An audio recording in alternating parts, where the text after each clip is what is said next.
పోసానికైతే ఒక ఊరట అనుకోవచ్చు. ఏదైతే హైకోర్టులో కేసు వేశాడో దానికైతే ఒక ఊరటొచ్చింది.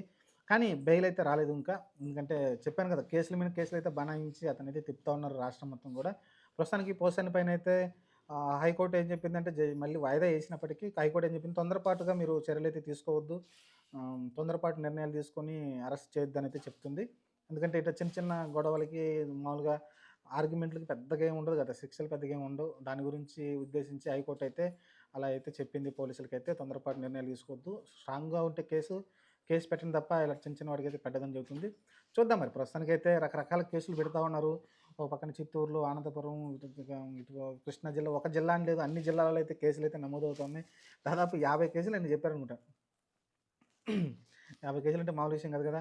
ప్రతి స్టేషన్ గూడా కోర్టులకెళ్ళి మాకు మాకు రిమాండ్ ఇవ్వండి. అతన్ని మేము విచారిస్తామని ప్రతి చోటకి పోయి ఇదే చెప్తున్నారంట పోలీసులైతే. మరి ఎంతమంది దగ్గరికెళ్ళి రిమాండ్‌లో ఉంటాడు, ఇన్ని రోజులు రిమాండ్‌లో ఉంటాడనైతే ఆశ్చర్యం కలుగుతా ఉంది.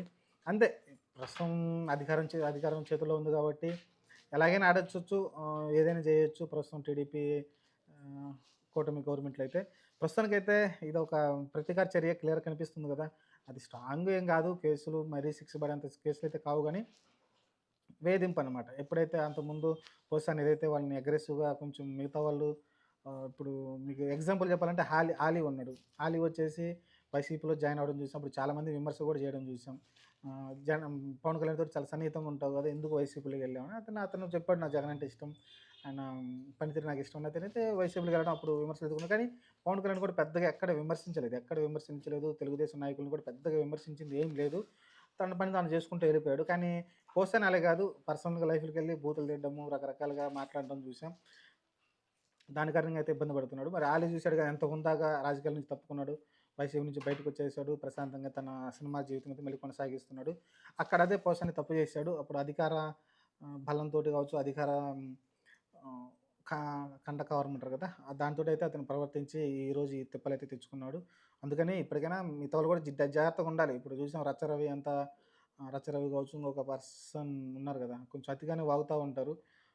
రచ్చ కాకుండా ఇంకొక పర్సన్ ఉన్నాడు. అతని పేరు కిరాకార్పి కావచ్చు. వీళ్ళందరూ కొంచెం కొంచెం కంటెంట్ మాట్లాడుతున్నారు గానీ కొంచెం జాగ్రత్తగా ఉండాలి. ఎందుకంటే అన్ని రోజులు మనం ఒకేలా ఉండవు. ఎందుకంటే బూతులు లేకుండా పాయింట్ టు పాయింట్ మాట్లాడండి. ఇంతకుముందు వైసీపీ ఏమైనా తప్పులు చేసుంటే వాటిని వేలెత్తి చూపించండి తప్ప, మరీ ఇప్పుడు మనం అధికారంలో ఉన్నామని ఆహ్, అగ్రెసివ్‌గా వెళ్ళామంటే మటుకు వేరేలాగా ఉంటుంది కథ అయితే. చూద్దాం మరి ప్రస్తుతానికైతే తప్పు చేసిన వాళ్ళకి శిక్ష పడుతుంది. పోసానికైతే ఒకప్పుడు తిట్టాడు కాబట్టి ఇప్పుడు అనుభవించాల్సొస్తుంది పోసాని.